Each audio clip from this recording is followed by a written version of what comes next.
Hola amigos, ¿qué tal? ¿Cómo están? Espero que se encuentren muy bien. Vamos a ver otro pequeño videotest de 20 preguntas. Espero que nos vaya muy bien a todos. Y bueno, vamos a iniciar con la pregunta número uno. ¿Qué define una acidosis metabólica, high GAP o anemia GAP elevado?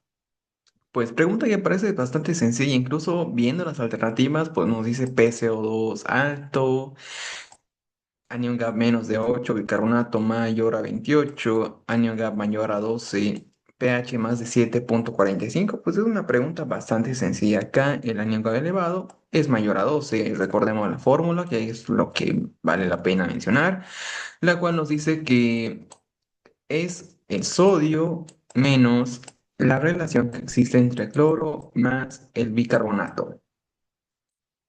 Esto quizás se llega a preguntar, no estoy muy seguro. Hasta ahora creo que no, nunca se lo vio, pero bueno, es algo que vale la pena recordar también. Entonces marcamos la alternativa D y estamos en lo correcto. La explicación nos dice que una acidosis metabólica con incremento de aniones no medido se caracteriza por la presencia de un pH sanguíneo bajo, menos de 135, disminución del bicarbonato plasmático menos de 22 y una brecha de aniones elevada, más de 12. Bueno, es lo que sabemos todos respecto a una acidosis metabólica, pero sus causas que sí vale la pena mencionar, por ejemplo, glicoles, oxoprolina por uso crónico de paracetamol, producción excesiva de lactato, estados cetósicos como diabético, alcohólico, ayuno. Pues acá el cetoacidosis diabética es la principal. La principal de toda esta lista, metanol, salicilatos, la insuficiencia renal crónica también es buena y cetoacidosis, otra vez. Bien, para el EUNACOM y para la práctica clínica vale recordar muchísimo la cetoacidosis, es de los principales, muy preguntado, y la insuficiencia renal crónica también. Los otros, pues ya está bien, pero yo les aconsejaría recordar siempre la cetoacidosis diabética como ejemplo de elección. Vamos a la pregunta número 2. Un paciente de 35 años previamente sano consulta preocupado por presentar una o cuadros de rinofaringitis aguda unas 3 a 4 veces al año. Trabaja en una oficina con alta rotación en público y solicita su recomendación para reducir la probabilidad de nuevos contagios. Según evidencia disponible, ¿cuál de las siguientes indicaciones es la menos efectiva para lograr este objetivo? Utilizar soluciones de alcohol en gel tras el contacto con superficies de uso común, indicar suplementación diaria con 1000 gramos de vitamina C de forma permanente, mantener una ventilación adecuada en los espacios cerrados de trabajo, fomentar el lavado de manos frecuentemente con agua y jabón por lo menos 20 segundos. Pues pregunta sumamente sencilla, nos pide cuál de todas estas es la menos efectiva para reducir la probabilidad de nuevos contagios. Acá nos habla de su trabajo, que está sana, que trabaja con público, que sí se siente preocupada porque tiene rinofaringitis a repetición, pero pues la medida para disminuir la probabilidad de que esta paciente o que este paciente se contagie, pues será el lavado de manos, perfecto, la ventilación, muy bien, evitar tocarse los ojos, sí, porque esa es la principal fuente de transmisión del rinovirus, y utilizar alcohol en gel, pues, buenísimo, pero esto de la vitamina C no, la vitamina C no nos ayuda para la rinofaringitis, para un catarro, para la gripe, pues no, no ayuda. Sí se lo ve para la producción o la síntesis de colágeno, puede ayudar en cirugía de manera coadyuvante, dando vitamina C, pero hasta ahí. Dentro de resfrío común como tal, una rinofaringitis, rinitis, pues no, no tiene ninguna eficacia. Entonces la marcamos y estamos bien. La suplementación rutinaria con vitamina C no ha demostrado eficacia consistente en la prevención de rinofaringitis en la población general, aunque la vitamina C cumple un rol importante en el funcionamiento del sistema inmunológico, no tanto en el inmunológico, más que todo para la síntesis de colágeno relacionada a la piel. Los estudios disponibles indican que su consumo habitual no reduce de manera significativa la incidencia de resfríos. Entonces, no se recomendará su uso rutinario y al menos 1000 miligramos de vitamina C de forma permanente. Pues no, es totalmente incorrecto. Vamos a la pregunta número 3. Un joven de 19 años con diagnóstico reciente de diabetes mellitus tipo 1 asiste a su primer control tras iniciar el esquema de insulinoterapia basal. La arginelispro, pues bueno, está muy bien. Refiere que resulta difícil mantener sus glicemias en rango debido a que sus horarios de comida y la composición de sus platos varían según actividades universitarias. ¿Cuál es la estrategia nutricional con mayor evidencia que permite, para permitir flexibilidad en su estudio de manera de vida, manteniendo un control metabólico óptimo? Iniciar colaciones obligatorias cada 3 horas para prevenir episodios de hipoglicemia nocturna, educación de conteo de carbohidratos para el ajuste de dosis de insulina prandial, implementar horario rígido de alimentación con la misma cantidad de calorías cada comida, prescribir una dieta con restricción estricta de carbohidratos simples o sustituir 50% de la ingesta calórica diaria por proteína de alto valor biológico para evitar picos de glucosa. Pues bien, acá en este pacientito de diabetes mellitus tipo 1 que nos pide una recomendación, yo diría, una estrategia nutricional. Recordemos, nosotros no somos nutricionistas, nosotros podemos derivar a nutrición, pues para que maneje muy bien eso de la alimentación. Nosotros podemos recomendar, somos médicos, podemos saber lo más básico de otras ramas, pero hasta ahí. Acá el máximo experto será el nutriólogo o la nutrióloga. Pero pues nosotros, en el caso que tuviéramos esto, darle proteína, 50, con 50% de proteína, pues va a estar mal. Si de por sí ya la diabetes mellitus tipo 1 va a tener va a afectar de cierta manera los riñones, pues darle mucha proteína, va a sobrecargar todos los riñones y pues esto nos dará probablemente un síndrome nefrótico a la larga por mucha proteína. ¿Qué más tenemos acá? Prescribir dieta con esta tampoco, restricción estricta de carbohidratos, menos de 50 gramos al día, demasiado poco. Implementar un horario rígido de la alimentación con la misma cantidad de calorías en cada comida. Rígido, no, pues está en la universidad, tiene que ser un poco más flexible. Bueno, eso es lo que se recomendaría.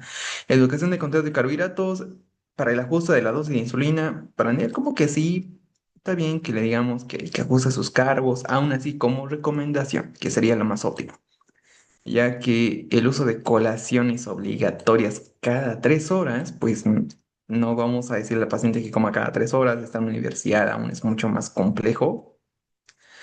Nos podemos quedar con esta educación de conteo de carbohidratos. Igual y podría ser la alternativa C, implementar este horario rígido, pero me parece que no, algo rígido en un paciente universitario, pues no sería lo adecuado. Vamos por la alternativa B y estamos en lo correcto. Este conteo de carbohidratos es una estrategia avanzada en el manejo para personas con diabetes mellitus tipo 1 que utiliza este esquema típico de Basal-Bolo. Su propósito es ajustar la dosis de insulina rápida prandial según la cantidad real de carbohidratos ingeridos, otorgando mayor flexibilidad y precisión al tratamiento. Pues bueno, para esto pienso que sí nosotros podemos guiar, recomendar, pero hasta ahí. El máximo experto máxima experta serán los nutriólogos. Nada más. Nosotros podemos sí explicar que eso será muy bueno, pero hasta ahí. Como recomendación, como estrategia, hasta ahí estrategia, tipo recomendación está bien, pero más allá de eso, como que no sería nuestra labor. Sí podemos derivar, podemos mandar a nutrición, pero eso sería lo que podríamos hacer. En este caso, como recomendación está bien. Vamos a la pregunta número 4.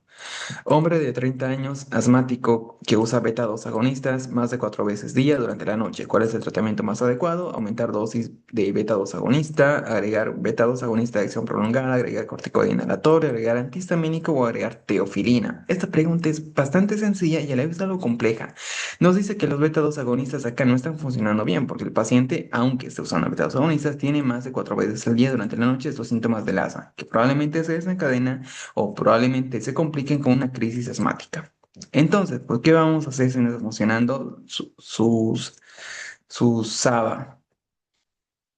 Aumentar la dosis no es correcto, tenemos riesgo de taquifilaxia donde pues el medicamento ya no va a tener ningún efecto. Agregar beta-2 agonistas según de acción prolongada, no.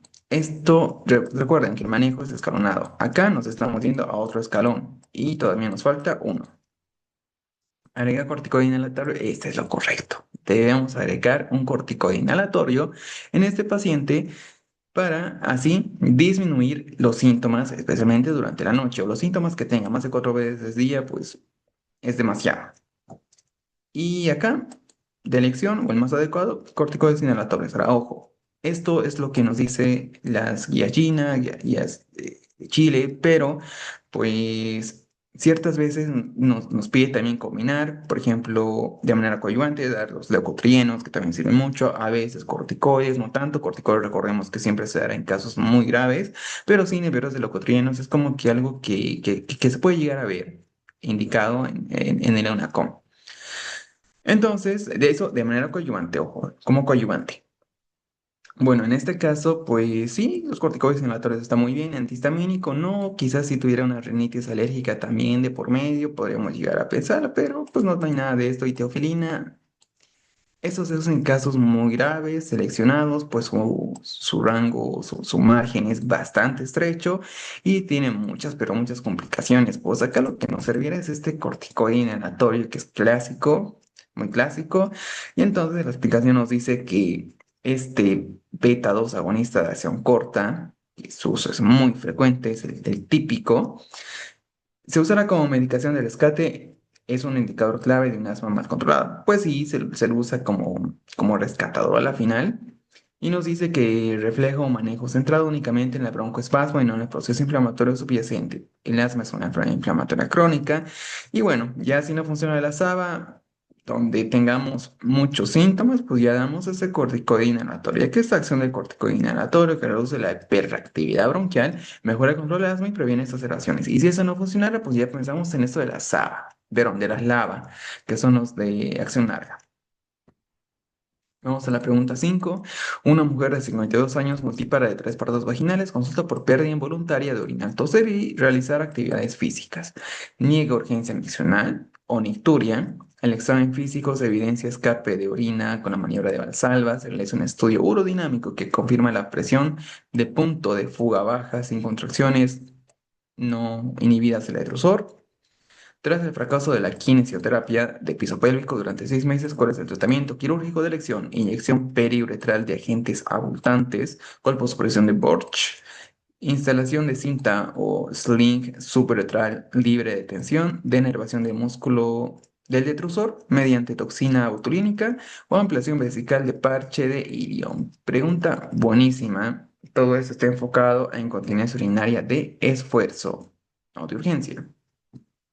De esfuerzo, pues porque acá ya nos hablan, niego urgencia, o sea, como que ya lo descartamos. Y pues esta de esfuerzo sí la vemos, por ejemplo, cuando la paciente se pone a toser, ríe, hace algún esfuerzo físico, el referente a la maniobra de Valsalva también es un clásico. Su, mm, Su tratamiento, pues sí, el de primera elección, o el típico, es esa quimioterapia, el más típico. Ya después, si es que esto no funcionara, se plantea recién el quirúrgico. Por el contrario, en el de, de urgencia, es cuando la paciente tiene este deseo de realizar la micción, un deseo que se le escapa de las manos para realizar la micción. Su tratamiento inicial son los antimuscarínicos, el típico farmacológico, y si no funciona eso, pues se usará esto de la toxina botulínica, que acá es incorrecto porque es de esfuerzo, ¿no? No es de urgencia. Entonces, pues ya descartamos una. La ampliación vesical también se usa para esto cuando es de urgencia. La inyección periuretral de agentes abultantes, esta no, inyección periuretral totalmente incorrecto. Y nos queda dos, la colposupresión de Borch o la instalación de cinta o sling suburetral. Antes, la colposupresión de Borch habría sido la correcta, pero actualmente, tanto para las internacionales como las MinSal, pues lo correcto es esta cinta suburetral o sling. Son sinónimos, no es que eso sea diferente, son sinónimos. Cinta, sling o TBT, TOT, igual otra manera de recordarlo solamente con esos datos, que tal vez vengan así en el UNACOM. Pero pues cinta es lo más conocido es con este nombre. Bien. Entonces, pues vamos a marcar la alternativa C. Estamos en lo correcto. Este es el procedimiento quirúrgico de elección gold estándar, el más utilizado. Se trata de una cirugía mínimamente invasiva. Su mecanismo no es la compresión directa, sino que es el soporte funcional. La cinta actúa como una hamaca que reemplaza el soporte pélvico debilitado durante los esfuerzos como toser, reír, porque aquí hay un esfuerzo pélvico de base, perdón, hay una debilidad pélvica de base.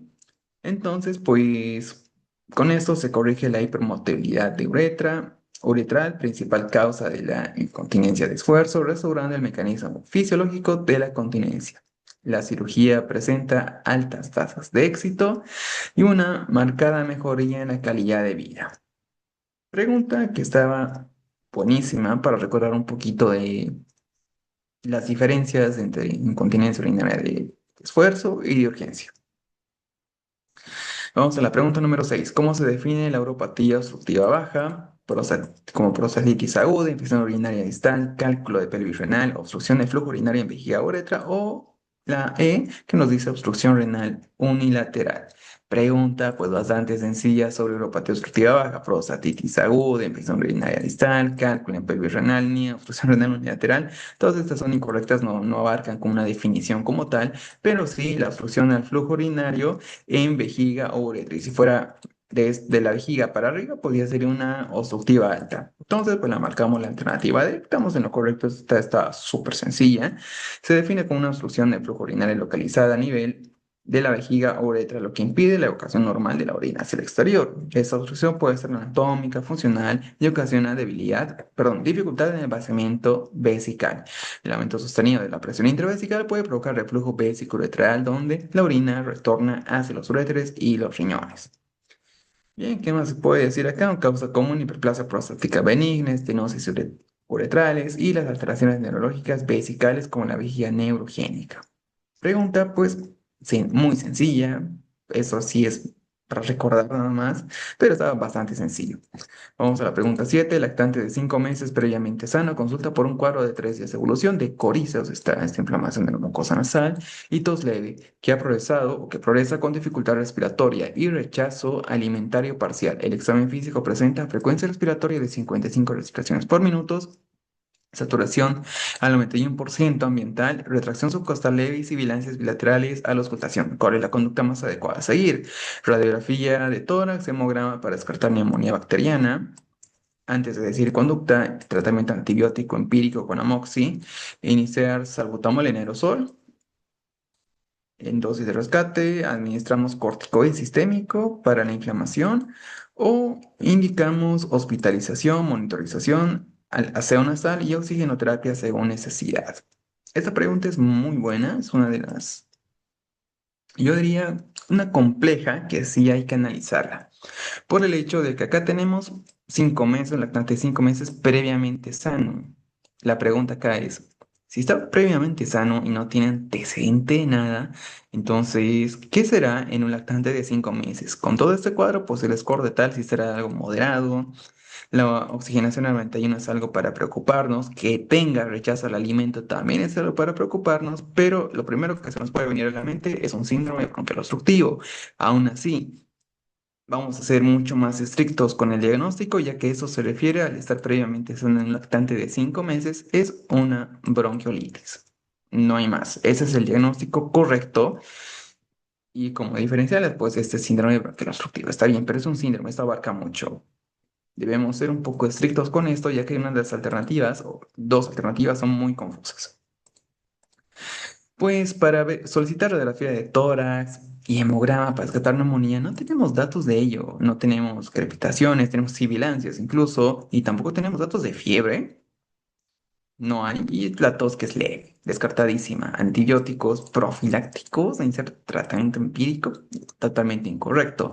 Entonces nos quedan estas tres. Recordemos que el salbutamol sí podría ser en el caso que sospechemos en un síndrome bronquial obstructivo. Sí, estaría muy bien. Corticoides también, que pueden ser añadidos, o directamente si pensamos en un síndrome bronquial obstructivo, pero de manera recurrente, pues también estarían bien los corticoides. Pero acá en una bronquiolitis, lo correcto será hospitalizar, monitorear, hacer una sal y oxigenoterapia, ya que la saturación de oxígeno sí está algo disminuida, el score de tal nos dice que está moderado, y lo demás que parece no tan grave. Tenemos datos, bueno, el rechazo alimentario es algo muy grave y la oxigenación, pero no nos dice que el paciente tenga inestabilidad hemodinámica, que esté inestable, soporoso, bueno, algo moderado.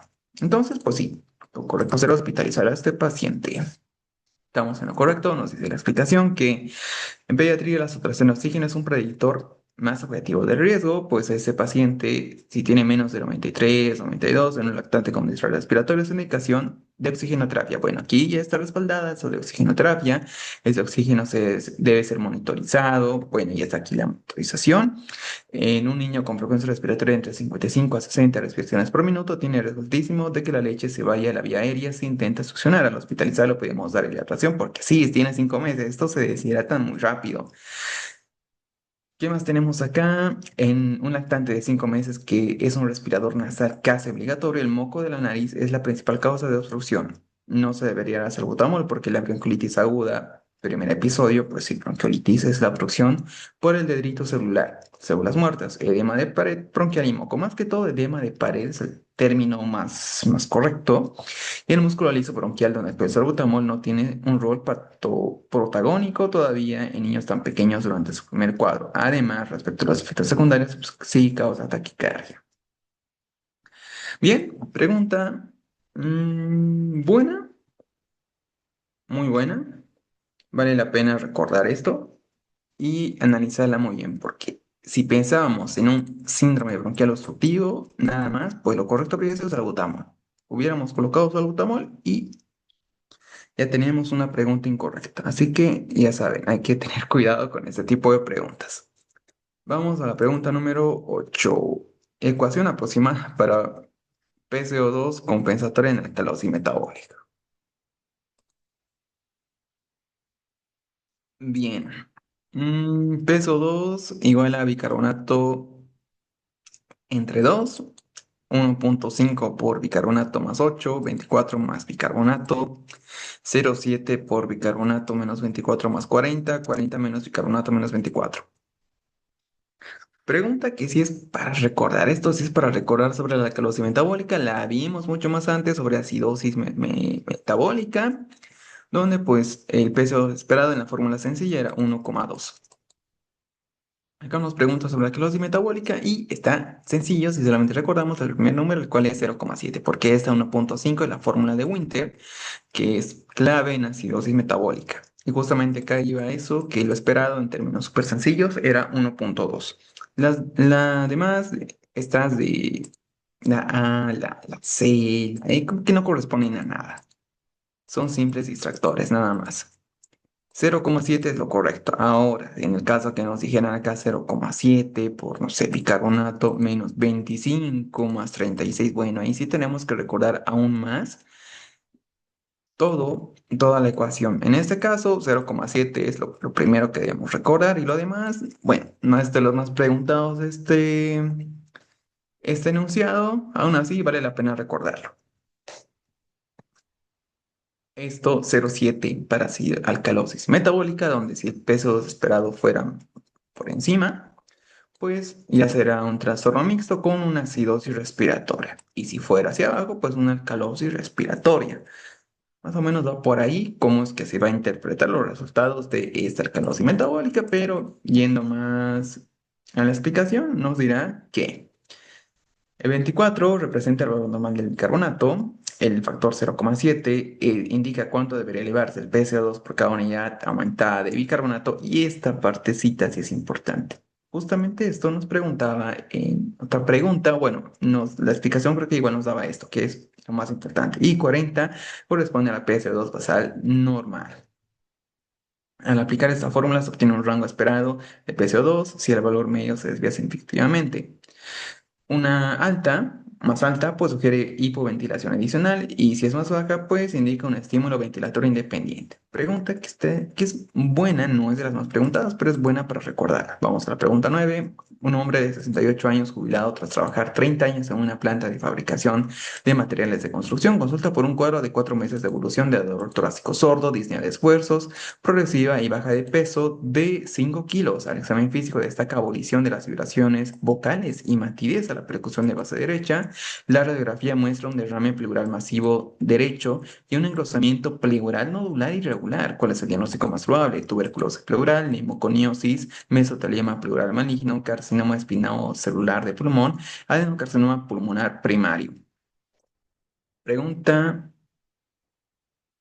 ¿qué hay dos alternativas, dos principales que debemos pensar rápidamente, de las cuales, pues una sí es la correcta y la otra es un distractor muy, pero muy grande?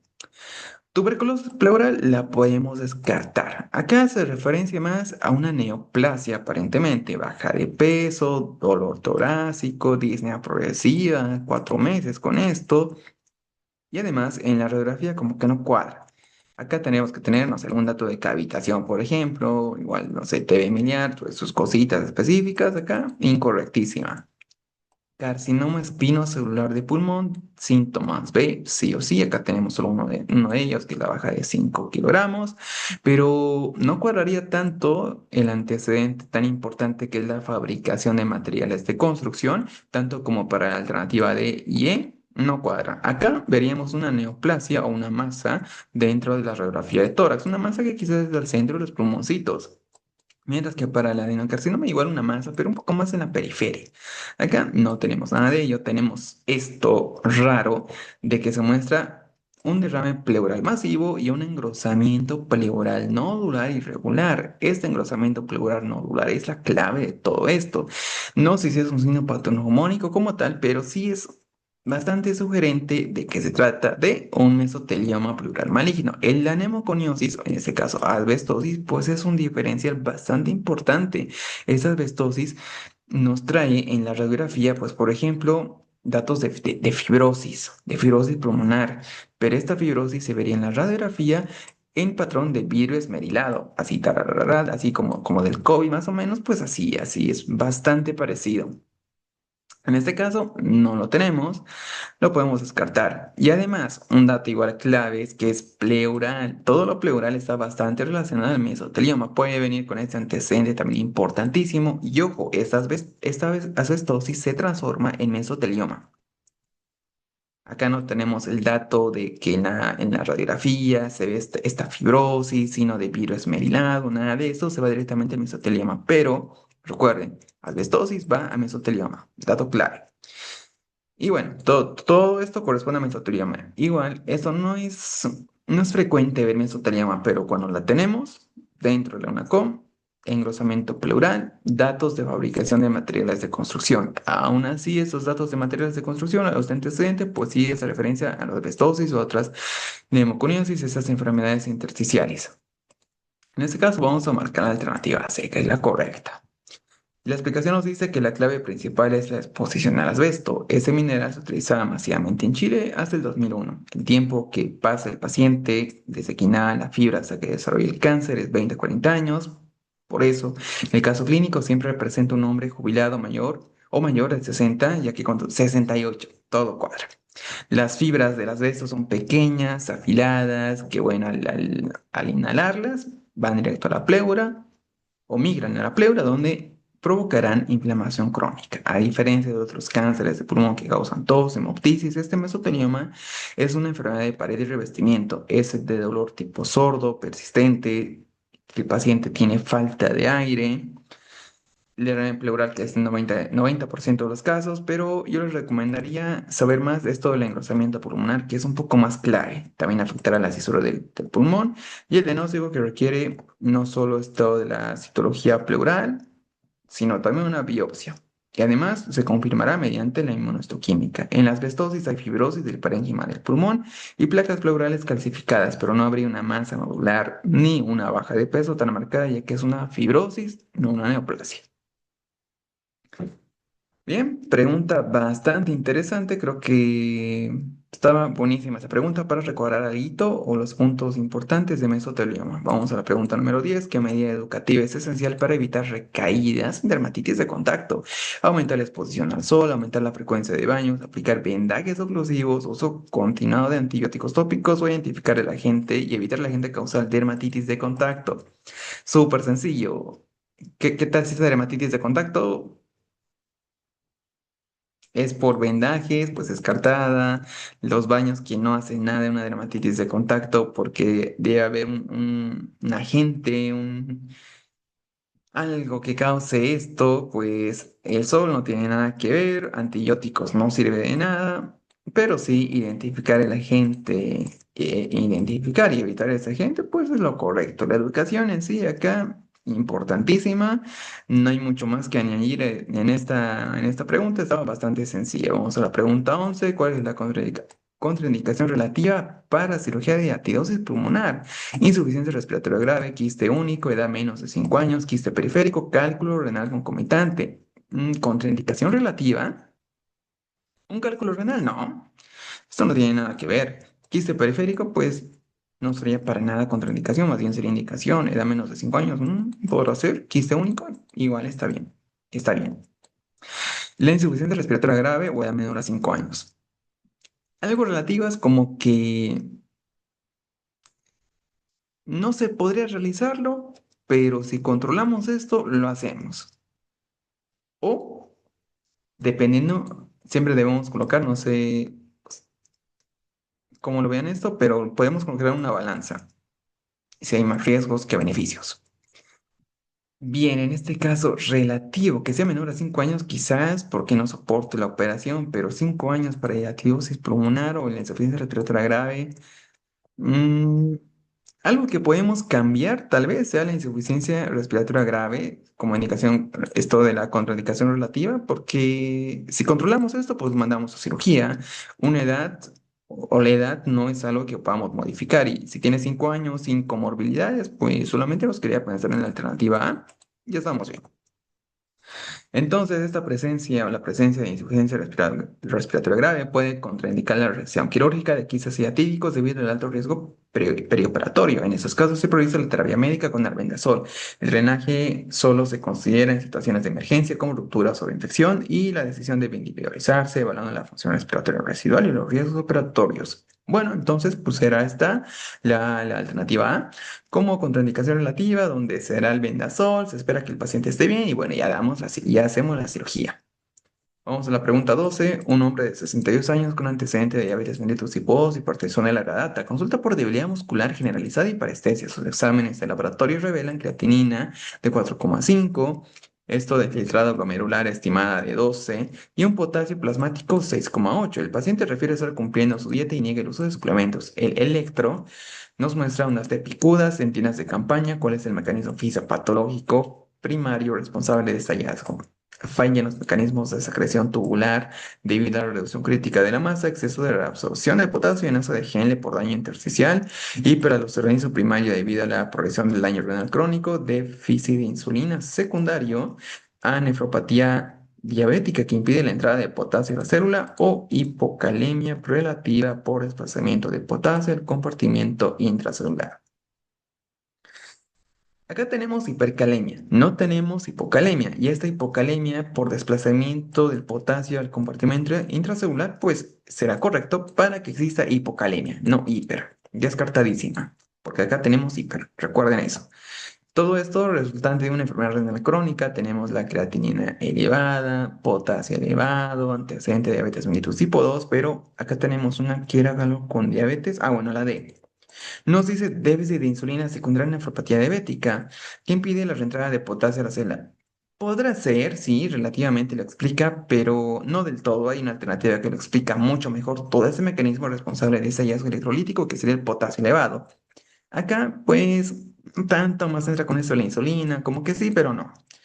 El hiperaldosteronismo es incorrecto, tenemos un hipoaldosteronismo acá, exceso de reabsorción de potasio en asa de Henle por daño intersticial o falta de mecanismo de secreción tubular. Bien, acá es la duda. Pienso que es una de estas dos. Recordemos que en enfermedad renal crónica, pues enfermedad, imagina que las nefronas están súper mal, están enfermas. Y debemos ver los mecanismos. Acá nos habla de la reabsorción que es en el asa de Henle y la secreción que es en el túbulo distal. mm, Túbulo distal y ¿qué es el otro? Uy, se me fue el otro. Distal y cor algo, se me fue. Pero bien. es en estos dos túbulos. Entonces, pues lo normal es que haya secreción y que haya absorción. Pero si hay una enfermedad renal crónica, se afectan esos mecanismos. Además, también, si hablamos de la hipertensión arterial, recordemos que esos mecanismos estarán mediados mediante la aldosterona. Al estar con hipertensión, pues damos yecas, también afectamos la aldosterona a la final, y esto también incide de manera negativa. Y esto incidiría más o afectaría más a la secreción. El exceso de reabsorción, bueno, se va a reabsorber, reabsorber, reabsorber, y esto quizás nos indicaría algo de hipocalemia, porque se va a absorber tanto que pues no va a dejar nada para la secreción. Igual, y esto de la secreción sería lo más importante porque va a fallar este mecanismo. Entonces, pues no va a secretar y se va a acumular. Y si se acumula, tenemos esto del potasio elevado. Además, por fallas de los sistemas como la aldosterona, que yo me quedo con eso, que también lo agrava todo esto. Ya estamos bien. Esta hipocalemia es una complicación frecuente de la enfermedad renal crónica causada por la disminución de la excreción tubular del potasio, como resultado de la pérdida, o teniendo como resultado la pérdida progresiva de la masa nefronal funcional. Esas nefronas remanentes poseen una capacidad reducida para secretar potasio en el túbulo. Colector, estamos bien. Incluso bajo estimulación de la aldosterona. La acidosis metabólica, también la acidosis metabólica va a agravar todo esto. Y la resistencia o deficiencia relativa de la aldosterona en la enfermedad crónica avanzada contribuye adicionalmente a la retención del potasio. El tratamiento incluye la restricción hídrica o la restricción dietética de potasio, limitando pues, alimentos ricos en potasio, el uso de quelantes intestinales de potasio y en casos graves o refractarios, diálisis. Pero acá lo principal que debemos recordar para el tratamiento es gluconato de calcio. Esto pues no nos va a bajar el potasio, sino que es para estabilizar la membrana.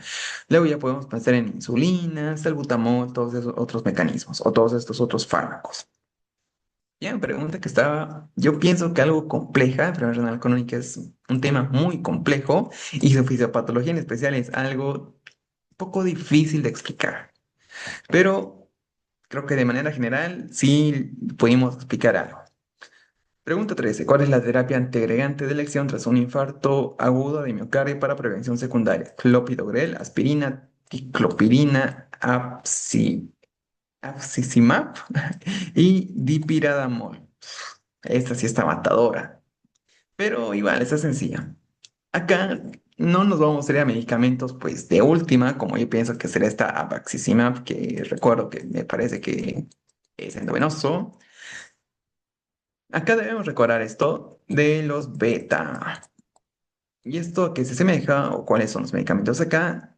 Eso se usa como terapia post-infarto. Los beta bloqueantes, estatinas, la alternativa correcta y los YECAS, como el enalapril, por ejemplo. Entonces, pues estos se usan para la prevención secundaria. Entre ellos, el principal es la aspirina. Y si hubiera una contraindicación para usar aspirina, una reacción adversa medicamentosa por la aspirina, entonces usamos clopidogrel o ticlopidina, pero más que todo el clopidogrel de segunda dirección, buenísimo. Esta dipiradamol, no sé según en dónde se lo verá, pero aquí no. Entonces marcamos aspirina y es lo correcto. Es un antiagregante de elección en prevención secundaria tras un infarto agudo de miocardio, reduciendo reinfartos y eventos trombóticos. Su uso prolongado disminuye de forma significativa la recurrencia de infarto de miocardio y la aparición de nuevos eventos aterotrombóticos. Bien, pregunta que estaba buenísima para recordar. Vamos a la pregunta 14. ¿Qué consejo preventivo reduce la incidencia de rinitis cutánea recurrente? Inyección de corticoides subcutánea, mantener higiene y cuidado de la piel evitando maceraciones, uso diario de antibióticos profilácticos, dieta rica en azúcares o exposición prolongada a sol. No sé por qué siempre dicen exposición prolongada que hace una rinitis cutánea recurrente a adenitis. Entonces, falso, no tiene nada que ver dieta rica en azúcares. No, vamos a volver diabético a ese paciente. Bueno. Hay múltiples mecanismos, pero es lo que siempre se dice. Igual es incorrecto. Uso diario de antibióticos profilácticos diariamente, totalmente incorrecto. Inyecciones de corticoides, simplemente será esto de la higiene, cuidados de piel, evitar maceraciones, porque es consejo preventivo a la final, consejo. Creo que iba muy, muy asociado a la alternativa correcta. Y además incluso nos dice higiene, cuidado de la piel, cuidado con zonas húmedas, son medidas esenciales para prevenir adenitis recurrente. No hay nada más, pregunta súper sencilla, no tenemos nada más para analizar ahí. Vamos a la pregunta 15. Hombre de 58 años con dolor crónico en la articulación radiocarpiana izquierda que limita su trabajo de construcción. Refiere rigidez breve y crepitación al movilizar la muñeca. Radiografía nos muestra estrechamiento de espacio radiocarpiano, osteofito y quistes subcondrales.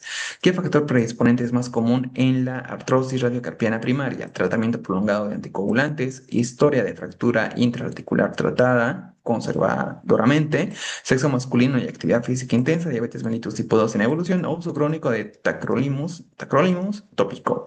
Tacrolimus no es una albura, así se llama el medicamento, es un tipo merotexato más o menos. Entonces, pues acá, ¿qué nos queda para pensar? Esta yo la veo complejo. Nos muestra la radiografía, nos dice que tiene, pero hasta ahí.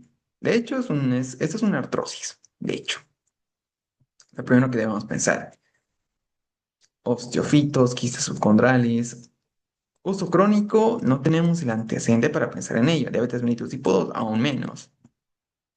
Sexo masculino y actividad física intensa, no sabemos. Historia de fractura intraarticular tratada conservadoramente. Tal vez por la radiografía, ¿será? Que ya nos muestra que hay datos de artrosis, estrechamiento, podemos pensar con este dato, pues una fractura, pero aún así, tal vez por la actividad física intensa, que no, como actividad física intensa, no cuadraría tanto, tal vez acá.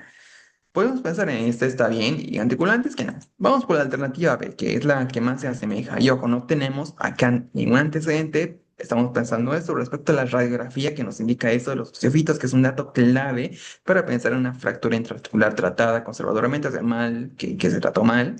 Y bueno, por eso tiene ahora o se complicó con esto. Y sí, estamos bien. Entonces, esa artrosis radiocarpiana primaria es poco frecuente en comparación de la artrosis secundaria. Cuando aparece suele estar relacionada con fracturas intraarticulares previas que fueron tratadas de manera conservadora y que dejaron como secuela una incongruencia articular, predisponiendo el desgaste prematuro del cartílago. ¿Qué más tenemos acá? Esto de la diabetes, anticoagulantes o el tacrolimus tópico no predisponen específicamente a este tipo de artrosis. Las estructuras intraarticulares mal consolidadas es la causa principal, la radiografía que nos muestra este estrechamiento del espacio articular y quistes subcondrales y el tratamiento pues será la órtesis y analgésicos y cirugía en casos avanzados. Lo van a volver, lo rompen y lo vuelven a construir. Pregunta que yo sí lo vi compleja esta sí lo vi compleja. Vamos a la pregunta 16. Un lactante de 18 meses es traído a servicio de urgencias por su madre debido a un cuadro de 2 días de evolución de rinorrea celo transparente, estornudos, tos seca y fiebre hasta 38,2 grados en axila. Al examen físico, el niño se encuentra en buen estado general, hidratado, con orofaringe levemente congestiva y examen pulmonar normal. La madre está muy preocupada por la tos y solicita algún medicamento para su hijo, para que su hijo pueda dormir mejor. ¿Cuál es la conducta más adecuada a seguir? Tratamiento con amoxi para prevenir sobreinfección bacteriana. Solicitamos radiografía, hemograma para descartar neumonía. Administramos un antihistamínico de primera generación como la clorfenamina para reducir la rinorrea. Indicamos jarabe antitusígeno con codeína para disminuir reflejo durante la noche o explicamos la naturaleza del cuadro, indicamos paracetamol y realizamos acción nasal con suero fisiológico. Bien, tiene 18, bueno, ya pasaron 45 minutos. Tiene 18 meses, traído urgencias debido a un cuadro de 2 días de rinorrea hialina, estornudos, tos seca, fiebre de 38 grados. El niño se encuentra en buen estado general, hidratado, orofaringe levemente congestiva y el pulmón normal. La madre está preocupada, pero bueno, ¿qué es lo que debemos hacer acá? No vamos a dar amoxi para prevenir sobre infección bacteriana, pero sobre infección bacteriana ¿de qué? Si el examen pulmonar está bien, tenemos una fiebre leve, tos escasa, está con buen estado general, esto no tiene nada que ver pensando tal vez una neumonía, sería totalmente incorrecto. Esto nos parece algo viral. Solicitamos radiografía de tórax y hemograma para descartar otra vez con la neumonía, totalmente descartada. Esto de los antihistamínicos está mal. Es algo malo darle antihistamínicos a un paciente que apenas tiene 18 meses. esta sedación va a ser excesiva, excesiva, lo vamos a sedar durante toda la noche y eso trae muchas complicaciones. ¿Qué más tenemos acá? Es antitusígeno. Igual vamos a inducir a depresión respiratoria e incluso jarabe para la tos no se debe usar.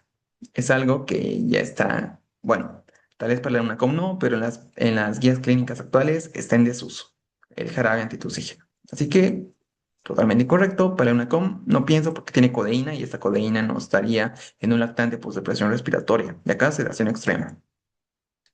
Nos queda la alternativa E, explicar que esto es viral y si es algo viral, parece una rinitis común y corriente, indicamos paracetamol en caso de dolor porque la fiebre, recordemos que es un mecanismo natural de defensa y realizamos aseo nasal con suero fisiológico, pues está bien, no hay ningún problema, pero el paracetamol es clave acá, es lo típico que se da. Y estamos en lo correcto. En pediatría, especialmente en lactantes, la análisis se cuida de botella. Lo que leímos más antes, me parece que esto es de respirador casi puramente nasal. El suero fisiológico fluidifica el moco y facilita la expulsión. Para la UNACOM, la educación de los padres es tratamiento también. Un resfrío alcanza su pico en el tercer o cuarto día, luego declina. Igual recordemos que posteriormente puede haber una tos leve de 2 semanas. La fiebre en el resfrío suele ser de baja cuantía, o sea, como una febrícula. No tratamos el termómetro, sino tratamos el confort del niño. Si el niño tiene 38 grados, pero está jugando activo, pues no necesariamente vamos a medicar. Se usará más para mialgias, pero bueno, eso es algo que puede ser discutido. En menores de 4 o 6 años, los fármacos para el resfrío que contienen mezcla de descongestionantes y antitusígenos están formalmente desaconsejados, ya que no se ha demostrado que reduzcan la duración del resfrío. Las red flags, en caso de que si tuviera algo de esto, pues una dificultad respiratoria, fiebre prolongada o estridor, ya debemos pensar que es algo más. Pregunta bonita, un cuadro de rinitis que puede venir en la UNACOM o también para la práctica clínica. Vamos a la pregunta 17. Mujer de 31 años con antecedente de lupus eritematoso sistémico en remisión. Presenta dolor e inflamación de rodilla izquierda y tobillo izquierdo de 2 meses. Por pruebas ANA positivo, anti-dsDNA negativo, complemento normal. ¿Cuál es la causa más probable de su oligoartritis? Artritis reactiva postinfección, reactivación de lupus por compromiso articular, osteoartritis secundaria a corticoides, artritis idiopática oligoarticular concomitante con LES o artritis psoriásica subclínica. Bien, pregunta que parece algo compleja, pero tiene su trampa, me parece. Esta artritis psoriásica la descartamos. Artritis, la psoriasis nos tiene que dar sí o sí esas placas escamativas. Acá no lo tenemos eso, así que la descartamos, o más que nos diga su clínico. Artritis idiopática oligoarticular, esta vamos a comentar en un momento. Osteoartritis secundaria de corticoides, no tenemos datos de corticoides acá, simplemente que tiene ese antecedente, esta clínica y los laboratorios. Reactivación de lupus puede ser, o posinfección, no tenemos ningún dato de infección. Bueno, acá tenemos un lupus eritematoso, de hecho, pero está en remisión. Tenemos la oligoartritis, ANA positivo, recuerden, ANA, sensibilidad, dsDNA, los Smith, especificidad. Acá no es específico, sí podemos tener cualquier cosa de estas enfermedades del tejido conectivo, pero probablemente puede ser que sea lupus, pero probablemente no. Complemento igual que está bien, entonces una reactivación de lupus como tal no sería lo adecuado. No tenemos tanta especificidad para decir que sí, esto, que el lupus volvió. Pero sí podemos decir que hay una artritis idiopática oligoarticular concomitante al lupus. No nos queda ninguna otra alternativa que sea un poco más lógica, tal vez, pero estamos bien. En un paciente con lupus eritematoso, sin otros criterios de actividad, no hay eso de SMA, complemento normal, y con una oligoartritis, pues lo podemos clasificar acá. La presencia de otros signos clínicos o serológicos descarta la actividad lúpica. La osteoartritis secundaria de corticoides cursa con hallazgos degenerativos, radiográficos ausentes en este caso, y la artritis psoriásica subclínica requiere hallazgos cutáneos o serológicos. Pregunta con algo de trampa. Vamos a la pregunta 18, que hallazgo ecográfico indica atrofia endometrial posmenopáusica, endometrio más de 10, hidrosalpis, quiso ovárico simple, endometrio menos de 4 milímetros o mioma submucoso. Sencillo, endometrio más de 10, pues ya nos indicará una hiperplasia endometrial. Hidrosalpis, quiso ovárico, mioma son entidades propias acá, un endometrio menos de 4 milímetros de unas guías al médico. mayor a 5, perdón, menor o igual a 4, sí será lo correcto. Y acá, ¿qué tenemos? Que estamos bien. Un engrosor endometrial menor o igual a 4 observado mediante ecografía transvaginal, es compatible con atrofia endometrial. Una condición benigna fisiológica que no requiere biopsia, pero igual puede haber sangrado, aunque tenga una atrofia endometrial. Este hallazgo es frecuente, no patológico, en mujeres sin síntomas. La biopsia endometrial solo se indica si sangrado postmenopáusico, si el grosor supera los valores esperados por la atrofia. Bien, pregunta que estaba buena para recordar también. Pregunta 19. ¿Qué técnica detecta enfermedad mínima residual? Esto en esta linfoma con alta sensibilidad.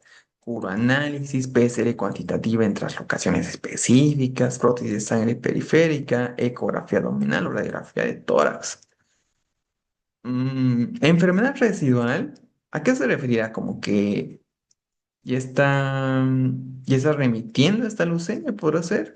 Sí, si fuera así, uroanálisis, ecografía abdominal, radiografía no nos serviría.